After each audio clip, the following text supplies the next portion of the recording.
Well, good morning, everyone.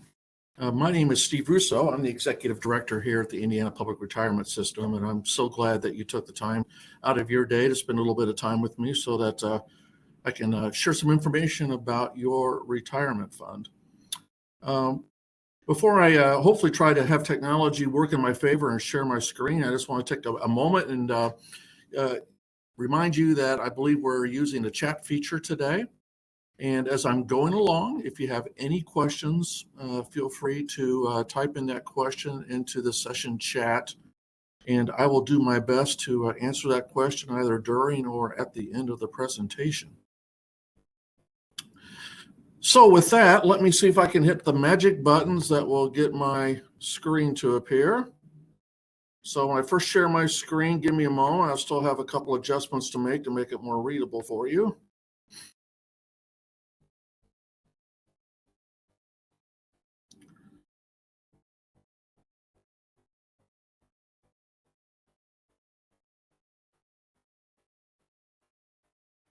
Got it. So hopefully you can see my screen that in the corner will show some slides that I will go through here. Make some adjustments so I can still see any messages you send me. So with that, let's just get on with this. Again, thank you for being here. I'm coming to you live from snowy downtown Indianapolis. And I think we have an hour set aside today to go through some things. So for those of you that may have been here last year, some of this might look very familiar to you. A lot of what actually I do have here today is not so much maybe a repeat of last year, but it's an update to the content that I showed last year. And a couple of these concepts I will be talking about are just complicated enough where even for myself, repetition is just so important to be able to try to understand what's going on. So let's just dive right into it. So just as a reminder about who we are here at the retirement system, we are a system of now up to 16 different funds that we manage, each separate and distinct in their own way. In most cases, we do commingle the money together to get economies of scale on how we invest. But today we're sitting at roughly about over $42 billion. And that was our value as of June 30th of last year. So far through the course of this fiscal year, by the way, it's kind of been a year of 1 month goes up and then the next month goes down. And we've just been kind of treading water somewhere around a 0% rate of return. I think as of this morning, we were just slightly positive. But we just kind of, at least so far for this fiscal year, are living in that band of what the markets give, they take away and then give back again from week to week. But we have 8 different defined benefit retirement plans that we manage here, 5 different defined contribution funds. And for today, I just want to highlight the ones that are in red because those are the ones that apply to you possibly. And that is we have 2 teacher defined benefit plans. I'll get into it here in a moment about what the differences are between those and also talk a moment about the defined contribution plan. So I know some of you, I'm going to do what I can to try to make my screen a little bit larger. I've got some technology constraints here. If I make it too big, then I can't see or hear about anything from you. I will be providing a copy of this to the association. So perhaps there's a way that a copy of this can be provided to you so that you can read some fine print later if needed. So first, take a moment and talk about our membership across all of our different funds. This is a pie chart that breaks out all of our members. The 2 green pies represent the members that are in the teacher funds. One slice up there here towards the top is the teacher pre-96 plan that currently has about 62,000 members. In the Turf 96 plan, which is the newer plan with about 76,000 members. So in total, we have about close to 140,000 teachers that are members of one or of those 2 plans.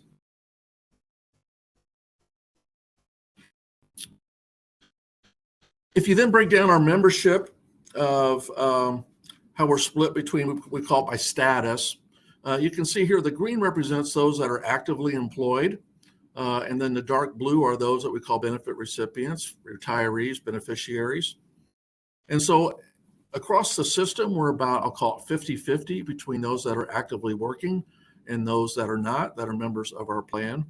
I can tell you if you look at this, it's not represented here, but when it comes just to teachers, it's also about 50%. So today we have approximately 69,000-ish active teachers that are participating in our plans.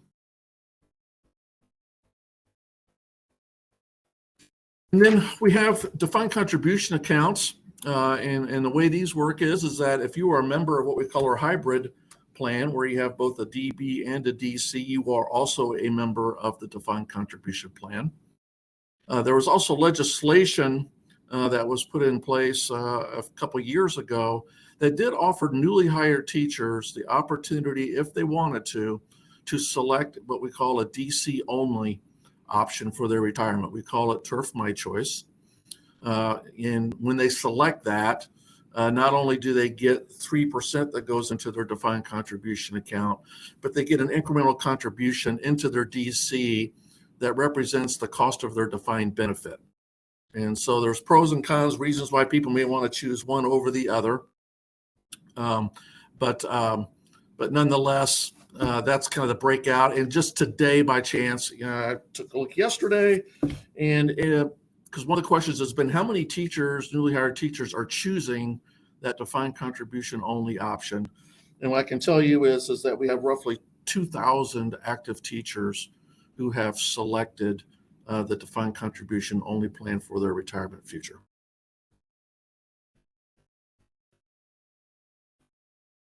This next slide I show to policymakers to illustrate a shift that has been going on across our pension system. And that is, for lack of a better word, who is paying the bill?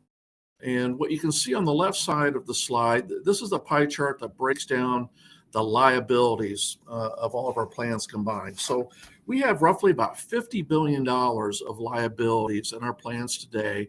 And what that really means is that there's been $50 billion of promises already made for our members to give them a retirement benefit in the future as of, in this case, the date of June 30, 2022. So it represents, gosh, if we were to end the plans today, what is the net present value of all the benefits that we think we would need to pay out in the future? And that's that $50 billion. And this is a split where we show how much of that is owned by the state of Indiana, which is dark blue, and the lighter orange shade being local units of government, which in this case would also be school districts. And so what you can see here is that it was probably 3 or 4 years ago, we crossed a point in time when now all the local units of government combined, I'll call, are owners of a majority of the liabilities in our plan, and the state is a minority owner of the liabilities. But when you look at the right-hand pie chart, this shows kind of, at least as of today, for in this case FY22, where the money came from. And here you'll see that the state, in terms of where the money comes from, is still a majority contributor.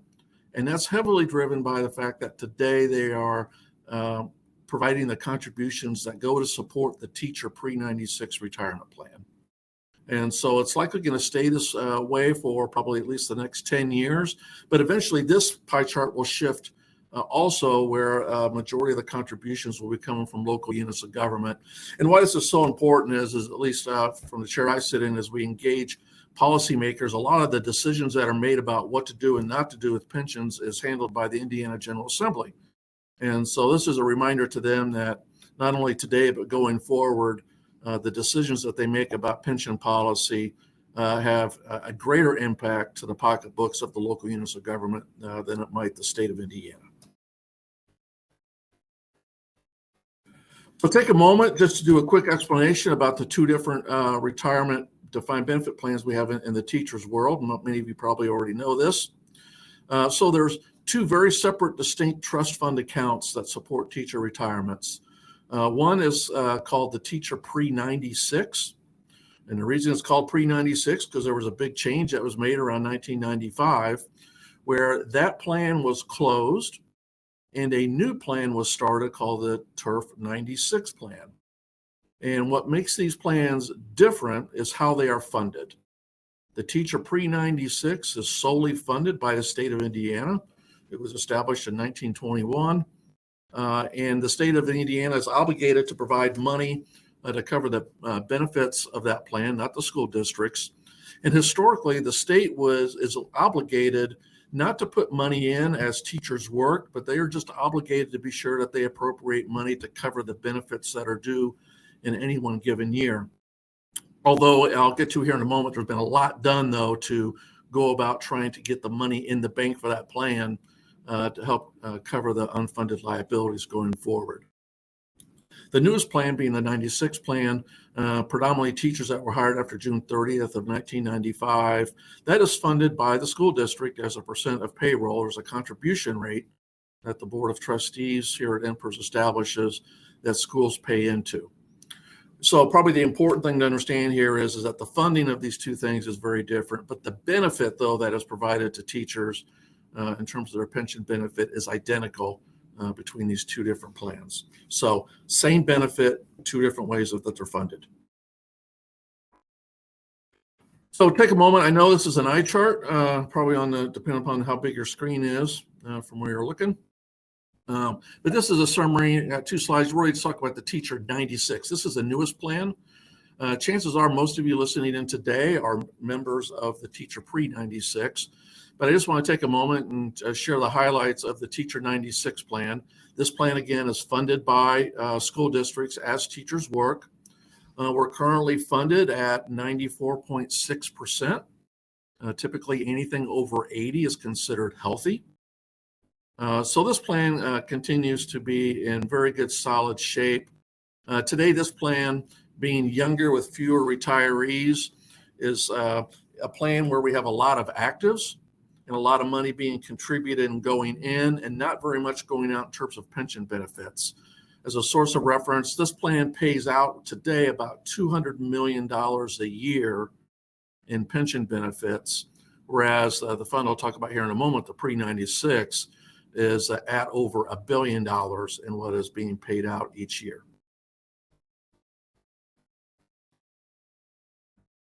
One of the things that we strive to do here at the retirement system is to invest the money and operate everything that we do, because what we're trying to do is to provide predictable, affordable contribution rates to the school districts for this plan.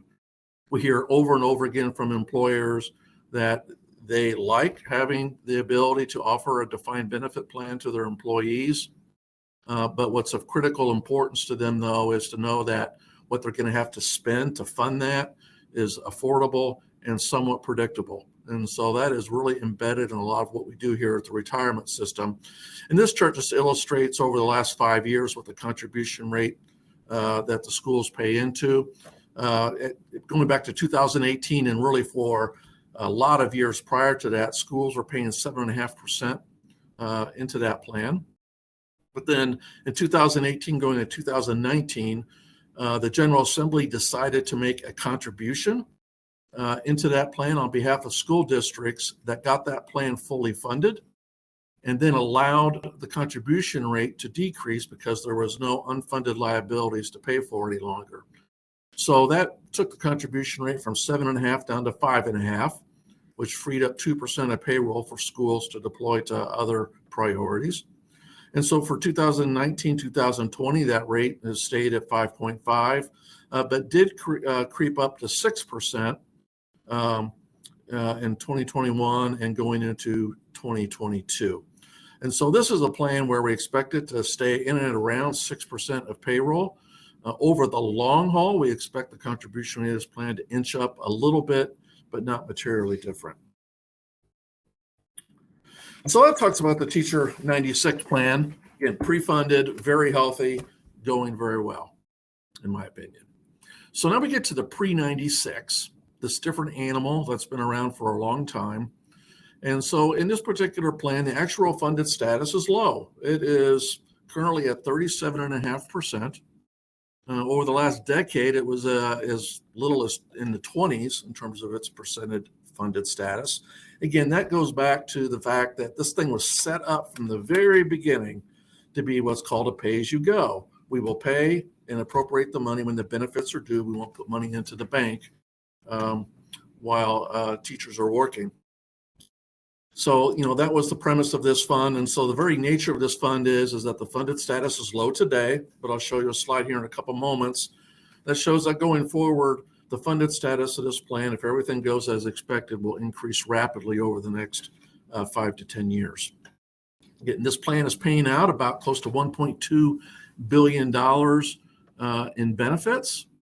The state is currently appropriating at a normal level of around $1 billion to cover that benefit. And we'll have a slide here coming up to illustrate that better. And then when you get to the demographics of this plan is the opposite of the other plan.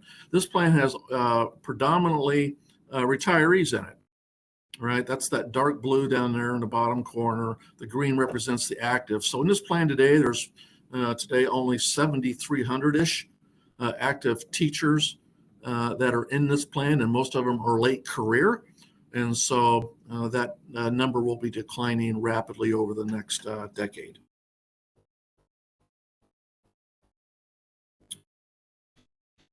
In this chart, try to show this is the amount of money that is in the bank to help cover future retirement benefit payments in the teacher pre-96 plan. If this plan were still being run as a true pay-as-you-go, there would be $0 in the bank today to cover future benefits. But the state has been on a path to get money into the bank sooner and to pay down those unfunded liabilities. Back in 1995, when they set this up, one of the things that they purposely did is that they recognized that they needed to put some money in the bank then because they wanted to build up a savings account to cover when the baby boomers were going to come into retirement. And so there was an initial plan that directed $30 million a year of lottery money in addition to some other funds that were put in day one to help bridge when the baby boomers would come so that the state would not have this bubble in how much money they'd have to appropriate. But essentially what's happened over the last 5 to 10 years is it's now shifted away from more than just using this bucket of money that used to be called the Pension Stabilization Fund, that to use this money is to manage the baby boomers coming through, that they wanted to use this as a mechanism to put more money into the bank to cover all the unfunded liabilities of this plan. And so what you can see here is that got different colors. So these red blocks represent incremental contributions that the state has made over and above what it would normally appropriate. Back in 2021, they gave us an extra $600 million. In FY22, there was an incremental $545 million over and above the normal appropriation that went in. And then what we show here is in FY23, what we've actually already received. So it's in this current fiscal year. This money is not reflected in the funded status because that is as of June 30th of last year. But in October of this year, we received a one-time payment incremental from the state of Indiana of $2.5 billion to go into the teacher pre-96 plan. And so that's obviously the driver of what's moved this arrow up and has us continuing to move forward.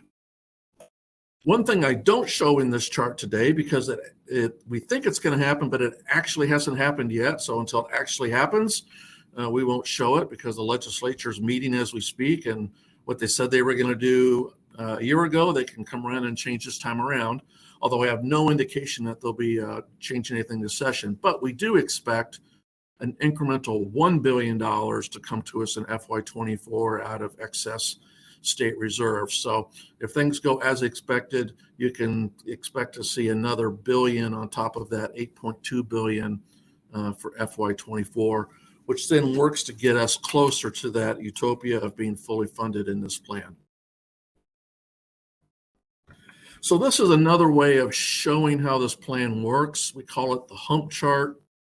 The concept of this chart is that the blue represents money coming in from the state of Indiana each year. The red represents the money that's going out the door each year to pay benefits.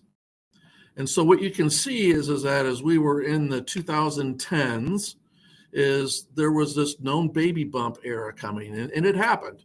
So there's a period where benefits going out the door was more than what the state was appropriating.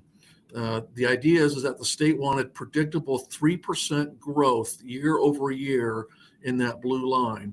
So by design, we dipped into the pension stabilization fund to help cover benefits in these years. But what you can see is in these years where we've had these spikes in incremental contributions, we've collected more than what has gone out the door, which has helped to fully fund and get closer to fully funded.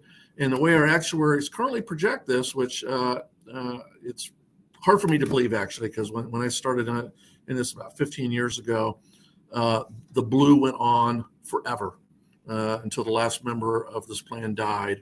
But now we are on a path for this thing to be fully funded out and around 2029, 2030, at which time the state will no longer have to be making appropriations. There'll be enough money in the bank and with investment returns to cover all the remaining benefit payments that have to be made.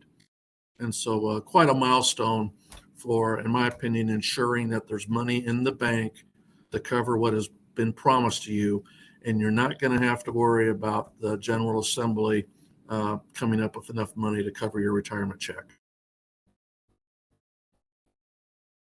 This slide is a projection of what we show the funded status of this plan to be. And when I was with you a year ago, it was this yellow line. And so the funded status building up through the 2020s to get to fully funded around 2022, 2023, when I talked to you a year ago. But now this shows the impact of that incremental $2.5 billion that we received. And so it moved up the funded status, and then it's going to get us to a place of being fully funded sooner by the year 2029. I don't show it here, but the extra $1 billion that we expect to get in, assuming we have okay investment returns this year, will move that fully funded status up by about a year to 2028.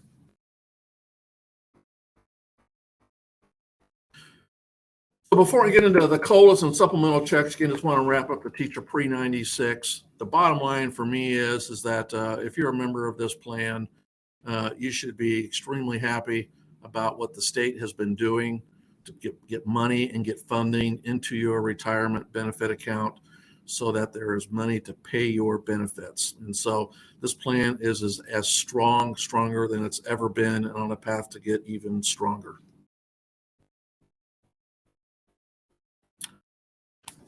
So a topic I know near and dear to all of you out there listening today, and that has to do with COLAs and 13th checks. I will tell you, this is complicated in how the details of all of this works. I live it every day, and there's times even I have to go back and revisit it and just remind myself of the internal mechanisms of all this. I'm going to try to share a little bit of how that works today. I can tell you it's not my expectation that you're going to grasp everything that I'll go through here today, but if nothing, just give you an illustration of the complexities of this. And I'll do my best to highlight along the way some of the key points that I think as members of the fund just need to be aware of that might be put you in a better position, one, to understand what is going on at the State House, and maybe put you in a better position to engage the legislators as you work towards trying to advocate for 13th checks and COLAs. And so again, this is a matter of background in this slide. There's this term that's used in law. They're called supplemental reserve accounts, called SRAs. A major change in 2018 timeframe. It used to be that any COLA and 13th check was provided ad hoc by the Indiana General Assembly, and whatever it cost to pay those just came out of the money that was set aside for your defined benefit plan. And so what was decided from a policy perspective going forward was to set aside separate sub-accounts where money would go into, and they would be dedicated and there solely for the purpose of providing for 13th checks, COLAs going forward in the future. However, one important element that was put into this mechanism is that they could only grant and we can only pay COLAs and 13th checks to the extent that there's actually money in these particular sub-accounts. We are not allowed to take money from the other main account to pay for these benefits. So there's a mechanism here in place that only allows money to go out in COLAs and 13th checks to the extent that money goes into these particular accounts. Another eye chart, this is a chart that we show to PMOC every year that shows the status of each of these SRA accounts. There are separate SRA accounts for each of the different funds, including two separate ones for TURF, one for the pre-96, one for the 96. When you get to a place where maybe you can see this chart and be able to read the detailed numbers if you can't today, what I attempt to show here is in a given year to give a feel for the ins and the outs of these supplemental reserve accounts because it's critical to how these things are set up. When they set this thing up, the teacher pre-96 SRA is funded solely by the $30 million of lottery revenue that comes from the state. And so it's that money that goes into the TURF pre-96 DB SRA. The state can, if it wants to, put in more, but essentially it's that $30 million that comes from the lottery to go in for that SRA. And by and large, that $30 million is enough to cover on average a 1% COLA going forward. And when this thing was constructed, it was really that $30 million that comes into the teacher pre-96 that I would call is the limiter to what all the other plans could potentially pay out. Because one thing that the legislature did was they also said from a policy perspective that when it comes to granting COLAs and 13th checks, they want to treat all the members of these plans the same. So for example, if they want to do a 13th check, they want that 13th check to be the same for PERF and TURF. They don't want to give PERF or TURF members a larger 13th check than the other and or a larger COLA than the other. And what gets difficult in the math and the mechanisms of this that takes place, and this is, I know I'm probably going to lose some of you if I haven't lost you already, is that when it's determined how much money goes into this was predicated on a COLA on average going forward. COLAs are a percent of what somebody earns in retirement. And in terms of retirement benefits that are paid today, the average retirement check to a teacher is higher than the average check of a member in PERF because teachers typically have higher salaries that go into the calculation of their pension benefit. And on average, teachers have more years of service in their retirement benefit. So when you think about it this way, if it's a 1% COLA and everybody in PERF or TURF gets 1%, think of it as TURF gets more because they have a higher average benefit. So since they get more has to be paid. And to support that, vice versa, when there's a 13th check given, that's a fixed dollar amount that is the same for PERF members and TURF members. And so as a percent of the benefit, it's less for teachers than it is for public employees. And so the reason I bring all that up is because when this thing was first set up under the guise that it would be an ongoing COLA, and I'll talk in a moment why that was, from a policy perspective, the preferred approach, it was the teacher pre-96 $30 million that was the limiter in what could go out in terms of a COLA. But as the legislature has and continues to evaluate and award 13th checks, that changes the dynamic and how this thing's funded because it's actually as a percentage of a person's benefit more expensive for PERF to have to be able to pay for a 13th check. And so that's, for example, why back when the legislature has done what they've been doing recently in both 13th checks and COLAs, they've had to appropriate some extra money predominantly for PERF so that there was enough money in the PERF SRA to be able to pay out the COLAs and their 13th checks. And so we're effectively in a world today where before the 30 million was the limiter. It's the money that is going into PERF that is the driver because of the 13th check being more expensive for that plan. So I know that's a lot to take in, complicated, but if you're paying attention to the details at the State House, that's the level of discussion that's taking place, because as they debate whether to do this or that, we have to explain to them exactly what it means to the funding of these things and what they need to do or not do to be able to provide enough money to us in these sub-accounts to be able to pay those COLAs or 13th checks. So that is a lot. One of the concepts that is here at the bottom is this concept of committed and uncommitted. And so early on, when the policymakers were discussing this concept, the idea is that if and when you do COLAs, right, you may realize that a COLA is a % increase to your benefit for the remainder of your life. Not all of the cost of that COLA goes out the door right away. So when there's a COLA granted, there's only a small part that's dealt out that first year of the COLA, and there's money left behind, what we call uncommitted, that can stay in the bank and earn interest in the investment markets. And so in practice, over a long period of time, when you have COLAs, you have money still in the bank that can grow and earn investments, and it's that investment return money that then could be added to the pot to be able to do more in the future. When you do 13th checks, that is an immediate cash out the door in one lump. And so that takes the balance of the SRAs down and leaves less to be invested over the long haul. And so one of the things I know policymakers were teeter with, right, is balancing that concept of when you do COLAs, it gives money to people more over the long haul, and also allows money to grow to be able to do more in the future. But yet we all know, and as you appreciate today, right, the value of that 13th check is very real and very important, and thus far has shown, right, to be the priority of what most of the retirees want.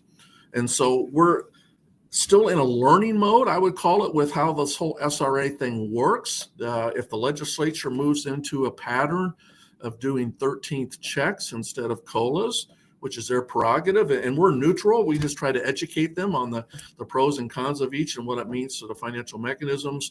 But if we're going to be moving into a world of 13th checks, it's probably going to change a little bit about how we go about funding these, because we're essentially going to be needing to collect more from PERF going forward to be able to do those 13 checks from PERF without having to ask the legislature for more money. Now, this next slide is just to give you a snapshot of what does it cost to do a 13th check, and in this case, a supplemental $50 adder to that 13th check. This is the fiscal for what was House Bill 1227 last year in the General Assembly. There are two COLA bills that I'll talk about here in a moment in this year's General Assembly. The House version of the COLA bill includes a supplemental $50 in that. And so this kind of gives you a feel for what the cost is of doing these 13th checks. And where it might be important, if I had two big screens, I would show the previous slide and this slide together. But it kind of gives you a feel for, again, I'm just going to pick an example here. The cost of a PERF 13th check for 1 year is roughly $37 million. And if you go back, we collected from employers $31 million in a year to support that. So that goes back to that concept that I was showing earlier, where we're not collecting enough into the PERF SRA to do 13 checks because it was set up to collect enough money to be able to do COLAs. So between these two slides kind of gives you a feel, and again, for what the cost of these things are. We're updating the fiscal impact of this to the bills that are currently introduced, and we actually will probably have that in the next week or two. I don't expect the numbers to be materially different than what I show here. So talk about the General Assembly. It's very possible that you've already maybe had discussions earlier today about what's going on. So some of this might be a repeat of what you've heard, but if nothing else, a view from at least the chair I sit in on what's going over there. And so I talked last year about, aside from bills that were moving through, that there was a major change in leadership taking place at the Indiana General Assembly. And I'll call it halfway through, in that you had a major change of Ryan Mishler taking over as chairman of the Senate Appropriations Committee. And so that was a significant change that took place, particularly when it comes to anything to do with money and 13th checks and COLAs. But then also what was in the middle of taking place and known that was going to be changing, we just didn't know what the outcome was going to be, is two things. We knew that the chairman of the House Ways and Means Committee would be retiring. And we also knew that the chairman of the Senate Pensions and Labor Committee, Phil Boots, would be not running for re-election and moving on. So the question is, who is going to take their place? And from my personal opinion is, we couldn't have asked for two better people to step into those roles. Representative Thompson, as I'm sure if you haven't heard or know already, he is one of you. And he's very smart, with a lot of common sense that he brings to the table, but yet has the acumen to get into the weeds of some complex financial stuff and working all this stuff out. So I couldn't imagine a better pick, in my opinion, especially when it comes to pensions and representing your interests, than Representative Thompson. And then the newest chair of the Senate Pensions and Labor Committee, Senator Susan Rogers, just now getting to know her, but I can tell you in the way that she's been conducting business and in the first couple of meetings that have taken place, in our relationship with her has just been nothing but extremely positive. Again, smart, intelligent person, but brings some common sense to the table. Both of those people, I think, believe that to the extent they have any egos, I'm not sure they do, but they leave them at the door, and they're very, very good to work with. So we're excited here at INPRS anyway about the changes that have taken place in leadership. So through this session, we have 17 different bills that we're aware of as of now that we're tracking. Obviously, very important to us is the budget bill. That's the money that provides the bill that provides the money to us, predominantly the biggest appropriation. One of the biggest appropriations that the state makes in a single line item is to your teacher pre-96 plan. There are two 13th check bills that have been introduced as of this morning. We haven't seen them scheduled for committee, but I have no doubt they will. House Bill 1028 is the one that also adds the $50 adder onto the traditional 13th check. That's been assigned to, I'm going to get this backwards, but one of them has been assigned to, let me get to my notes here and be sure I get this right for you. Again, probably stuff you've already heard or know, but the House Bill 1028, that's been assigned to write the pension, the Employment, Labor, and Pensions Committee in the House. Know that for these types of bills, they usually, if they go first to a pension committee, then they have to then go to the appropriations of the Ways and Means Committee. So at least the House bill is destined to be heard in the pension committee first. If it passes there, will then get sent to House Ways and Means. Whereas the Senate bill went directly to Senate Appropriations. It did not get sent to the pension committee there. So I have no doubt that that will be scheduled for a hearing over the next couple of weeks in Senate Appropriations Committee. One bill that has been around for a number of years, but for whatever its reason, it never seems to get over the goal line, and that is a bill that has to do with military service credit for teachers. As I understand this, right, this has to do with a unique situation where there are teachers who may have served in the military before they got licensed and were working as teachers. So this would be your cohort of individuals who may have come out of high school, went to serve in the military, then after the military entered into teaching. And so this bill attempts to give them the ability to get some time credited towards their pension for that service, whereas there's already a mechanism in place today for teachers that did serve in the military after they started work to get those years of service. So this is a small group of people that I presume is actually getting smaller over time, but nonetheless, that's a bill that gets introduced, it seems like every year, but never moves forward. We have 4 bills that are actually taking up a lot of our time, and for good reason, because they have to do with about how we invest our money. And they all deal with this topic of ESG, and time permitting, I'll take a couple minutes just to introduce the topic. It's become a very politicized topic, and has resulted in a number of bills being filed over at the General Assembly. And again, I'll get that into it here in a moment.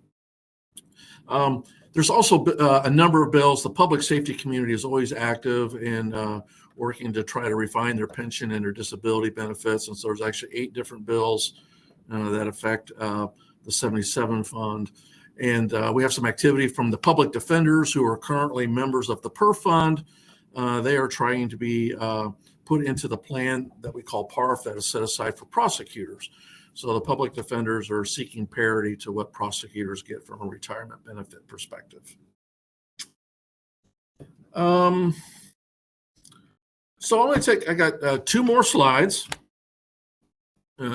Take a breath and see if you have any questions and go from there. But I do want to talk about this topic that you might be hearing about in mainstream media, and it's called ESG. So the three-letter word that stands for environmental, social, and governance. The concept of ESG has been around for decades, and some would say that the earliest form of investing, taking into consideration environmental, social, or governance considerations, goes back to the days of apartheid in South Africa. And so given the social atrocities that were taking place in South Africa at the time, policymakers wanted to take a stand and basically say, hey, regardless of what might be any investment opportunity related to South Africa, we just do not want our money to be supporting South Africa and the government structure that was in place at the time. So, that was called one of the first early examples of where state public pension plans, other investors passed laws and did things and say, hey, we don't want you, no matter what you think your return can be, we just don't want our money going there. And some of the, other early examples of where this still takes place today, and maybe I'll save that here for my next slide to explain this concept. But anyway, you have this thing called ESG, been around a long time, but I can tell you, depending upon who you talk to, it can mean different things. And so, which makes it hard to actually talk about, because when somebody says they want to be anti-ESG, well, okay, well, if you're going to be against it, well, what's your definition of it, right? So you have to take the time and understand what they're against, because there's also pro-ESG, and believe it or not, as you talk to people, you can find out that somebody can be for and against it, depending upon the details and what all's involved with it. So again, it's taken on a very much more public mainstream topic because it's become political. You have now a number of states that are pushing back against what some other states and or some other financial institutions are doing with regard to ESG. So one form of ESG is when you decide, or you think, you know what, I want to change the world in some way. It may be that if I think fossil fuels are contributing to climate change, and climate change is a risk to our way of life, then I might say, you know what, I don't want my money, and I don't want to invest my money in companies that generate large amounts of carbon emissions into the atmosphere. And so they may say, you know what, even though it may or may not be a good investment, I don't want to put my money in those things that might be harming, or companies that are associated with harming the environment. That gets into governance. It may be that there's some people say, hey, you know what, unless you have if you're a publicly traded company, and unless you have a board of directors that has a certain mix of people of gender and other categories, we're not going to invest in you. And so strong opinions about how you use your money to influence change when it comes to environmental, social, or governance policies. And so, so you have that extreme where people are using their investment pools to try to change the world to how they think it should be changed. And then you have the other extreme, I'll call it, which is where we operate today. In my next slide will help illustrate this, right? Where, we will be aware as we're evaluating, our money managers are evaluating investments. Companies may have risk and when it comes to the environment or social or governance issues. So for example, governance, a professional investor will care about how that company is governed. Is the board of directors competent, for example? And so that's where they will look at the governance of the company to say, hey, that's an important factor to evaluate if that company is a good company. But they're not going to look necessarily at the color of the skin or the gender of the people that sit on those boards. But there's going to be others, though, that will. And so I hope that just tries to paint a picture of a little bit of what ESG is. And again, very complicated because it's gotten political. A lot of there's a group of attorney generals in a number of states, as well as state treasurers, who are getting active in this area, including our own attorney general. I'm not here to express an opinion one way or the other, because I'll talk about here in a moment what we care about here at the retirement system today. And so, because it's become the issues become involved by the political arena, it's now become political. And as a result is turned out, now we have 4 bills that are in the Indiana General Assembly that attempt to get into this topic. So my last slide, again, just to kind of illustrate what might be different investment philosophies and give you a picture of who we are at INPRS today, is that when you look across the spectrum of how people might invest their money, we classify as 3 broad categories. And so over to the left, there are people out there who are values-based investors.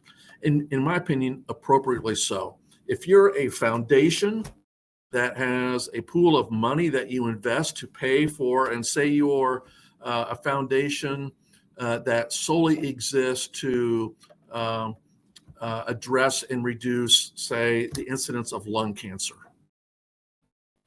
You can imagine that if you're an entity whose value is about decreasing the amount of cigarette smoking, that you would not want your money invested in a tobacco company. And so there's a lot of foundations and entities that have collected money, and their sole mission to exist is to advocate for certain things. So in my opinion, it would make perfect sense where they would want to be sure that their money is invested to where their values are. In the middle, there's a middle category of people, I'll call it, they kind of try to play both sides, where they look at both the values, but they also are focused and care about the economics. And what that means is, caring about what you think the rate of return is going to be. And so you have some people play in the middle. There's some of our peers in the public pension space in other states that actually I would probably put in that middle bucket, where they have blended values along with rates of return. But then us at INPRS, we have and continue to be solely focused on the economics, and it's embedded in our policy statement. It gets to what does it really mean to be a fiduciary? And to us, being a fiduciary is acting solely in the best interest of you as a member, and being sure that your benefit payment can be paid one day. And so we exist to be sure that there's enough money in the bank and to go invest the best way we can to get the most money we can, taking into account the risk, to pay your benefit one day. We are not here to try to, quote, change the world in any way, one way or the other. And so that's the approach we have and continue to take here at the retirement system. And from a policy perspective, we recognize that there are these issues out there when it comes to public policy around environment, social, and governance. They are real, they are important, but we believe that is where the General Assembly needs to own that. They represent all of us as citizens. It's ultimately to the extent that they decide that we should or shouldn't invest in certain things. They're the ones that ultimately will own the risk of that, of having to make more contributions.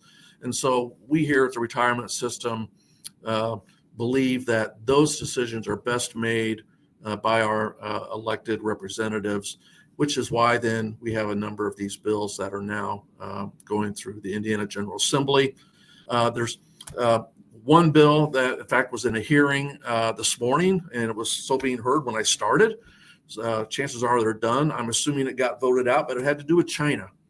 China is another hot topic in terms of whether or not we at INPRS should or shouldn't be investing our money there. There's lots of different lenses, in my opinion, to look at China. It's one thing to look at it as an investment professional and assess the risk of investing in China, which there are for sure, just as there is in anywhere, along with the potential opportunities. But then there's that public policy statement, right? Given that some may believe that China is an adversary, and from a public policy perspective, taking a position that no matter what the potential rate of return might be, we just do not want our money being invested there. And so that's a bill that's working its way through. We'll see how far that goes and where it goes. So that bill may very well diminish how much we're able to invest in China. Again, we will respect the wishes of the General Assembly. Again, that's what we believe that's what their job is, and we're here to invest the best we can given the parameters that they give us. So I will stop there with the slides. We've got, looks like about 10 minutes left. I'm going to attempt to unshare my screen. And make this other screen bigger so I can see you and or any questions that you might have better.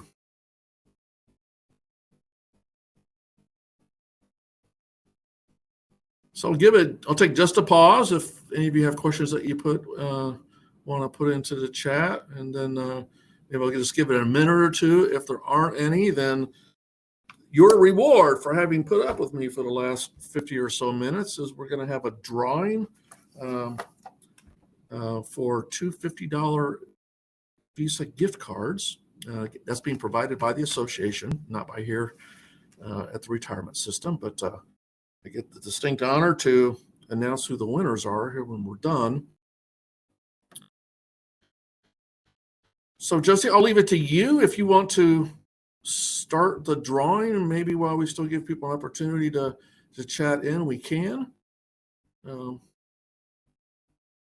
So here we go. I think we're getting ready to spin the wheel. Hopefully I can read on my screen who the winner is. Congratulations, Steve Dyer. $50 coming to you. And we're going to spin her again.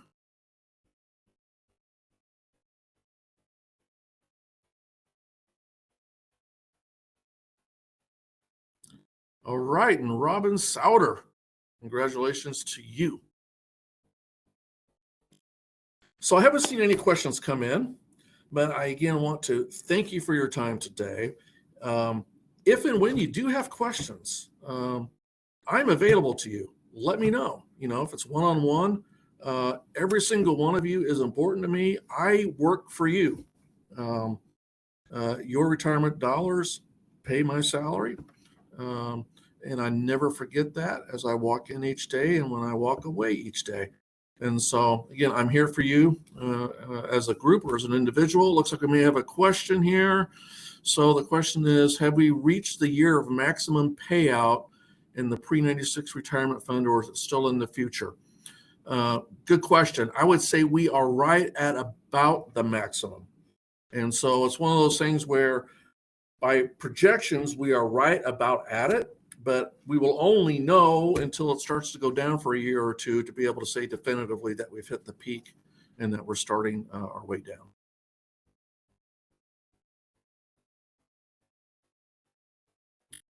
Okay, well, again, I appreciate the opportunity to be with you here again. Stay safe, stay warm out there. The roads are at least still wet here in Indianapolis, so maybe I have a hope of getting home without having to drive for several hours. So with that, I will turn it back over and or let you go to rejoin for the next session. Thank you, everybody.